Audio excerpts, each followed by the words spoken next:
Gunung Tambora adalah sebuah stratovolcano aktif yang terletak di dua kabupaten, Bima dan Dompu. Tambora terbentuk oleh zona subduksi di bawahnya hingga pernah membuat ketinggiannya mencapai 4.300 meter di atas permukaan laut dan pernah menjadi salah satu gunung tertinggi di Nusantara. Sampai akhirnya, Tambora meletus dahsyat pada tahun 1815 yang mengubah ketinggian gunung ini menjadi 2.850 meter di atas permukaan laut.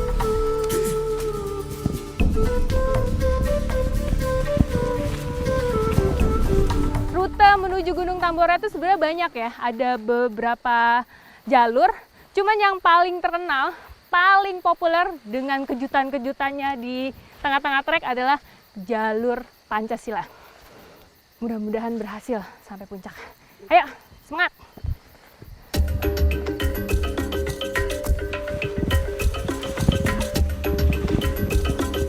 Gunung Tambora tak hanya menarik bagi para pengamat seismologis dan vulkanologis karena sejarah letusannya yang maha besar.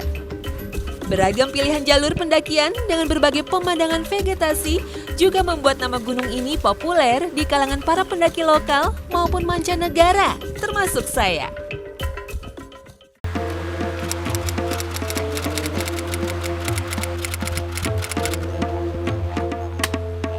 Hutan tropis Tambora yang ada di sepanjang jalur pendakian menjadi jauh lebih rapat di ketinggian lebih dari 1.000 meter di atas permukaan laut.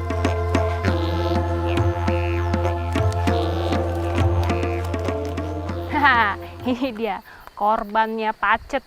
Wah, lihat udah berdarah-darah. Ini lagi asik ngisep nih. Kalau dipaksa jadi begini nih, keluar darah banyak. Caranya biasanya pakai air tembakau ya, Bang. Kalau enggak pakai air jeruk nipis. Pacet menyerang korbannya dengan alat hisap darah di bagian depannya. Saat menghisap darah, Pacet mengeluarkan suatu cairan yang mampu mencegah terjadinya penggumpalan dan pengeringan darah, sehingga mempermudah proses penghisapan. Tuh kan, dia udah asik ngisep aja nih. Semprot. Sehat juga ya, jadi darah kotor kita jadi isep. Cuman yang bikin gak enaknya ini, kalau setelah dia ngisepnya itu loh, darah gak berhenti-berhenti keluar terus.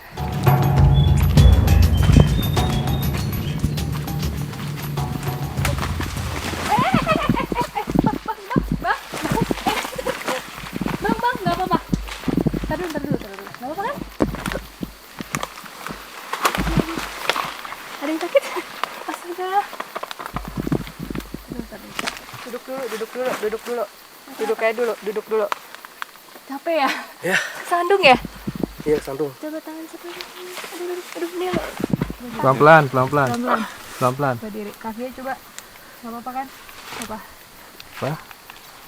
Dah. Gimana? Lanjut lagi? Lanjut. Ya Siap. ampun, Lanjut. hati-hati. Pelan-pelan. Pelan aja kita. Pelan-pelan ya. Pelan-pelan kaget saya. Dah, yuk. Oke. Yuk. Hati-hati. Pelan-pelan.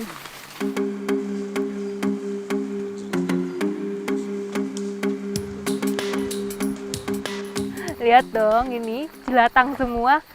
Lagi pakainya lengan buntung, cuman pakai celana pendek. Ini nekat bener sih abangnya. Buat yang udah pernah ke Tambora, pasti punya kenangan manis sekali dengan jelatang-jelatang ini. Makanya kita pakaiannya harus serba tertutup dari kaki sampai tangan. Tuh, saya pakai jaket tertutup semua.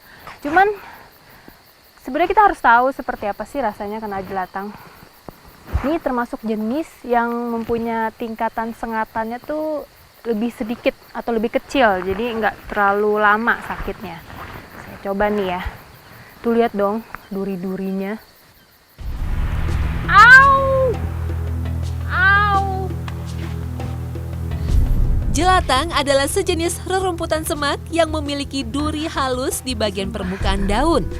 Efek gatal, panas, dan bentol akan terasa di bagian kulit yang terkena sengatan duri-duri halus jelatang. Itu sengatannya, aduh.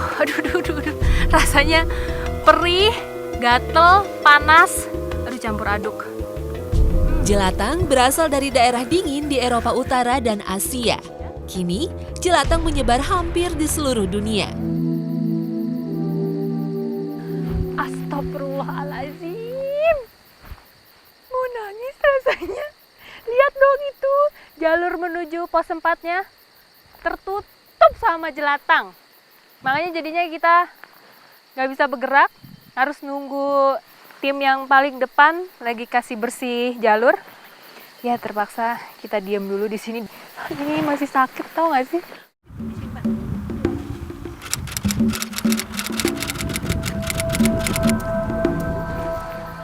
Rencananya hari ini kita tembak langsung ke kaldera Tambora. Cuman cuacanya nih sedikit tidak mendukung ya. Kabut turun, angin kencang. Begitu ini udah mulai rintik-rintik, sepertinya mau hujan. Cuaca di atas gunung sulit ditebak. Pembukaan jalur pendakian menjadi semakin berat karena terpaan kabut dan hawa dingin yang menusuk.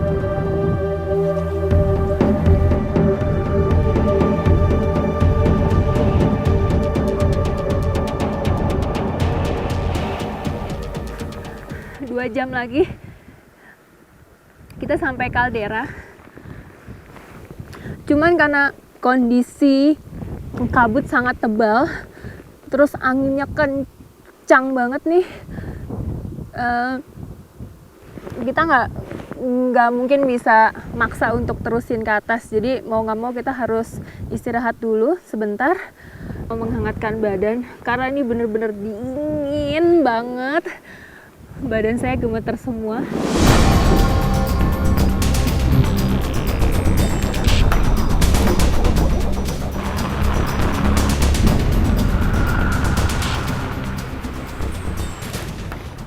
Ini tinggal 1 jam lagi. Seharusnya kita udah nyampe kaldera. Tapi tiba-tiba kita terjebak di dalam badai, kabut tebal, angin kencang. Kita nggak mungkin bisa nerusin. Kami semua ini udah nunggu selama hampir 3 jam di sini. Ya bang, kurang lebih 3 jam. Kita nggak mungkin bisa nerusin, nggak mungkin bisa dipaksakan untuk sampai ke sana karena bahaya sekali. Takut nanti tiba-tiba terjadi kecelakaan. Jadi mau nggak mau kita harus turun ke bawah. Karena kalau kita paksain nanti malah kondisinya kita malah bisa kemalaman di sini. Jadi hari ini kita turun.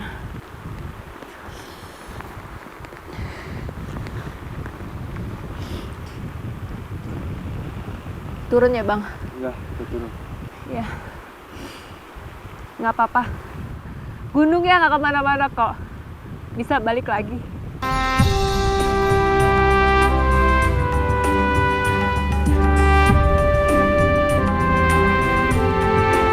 Letusan Tambora pada skala 7 di tahun 1815 memiliki kekuatan 4 kali letusan Krakatau di tahun 1883.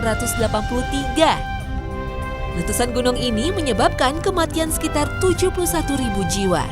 Bahkan, letusan Tambora telah menyebabkan perubahan iklim dunia. Pada 1816 menjadi tahun tanpa musim panas di Amerika Utara dan Eropa karena tertutup abu letusan Tambora. Ini menjadi bencana terburuk di abad 19 karena terjadi gagal panen, kematian ternak, dan kelaparan terbesar dunia.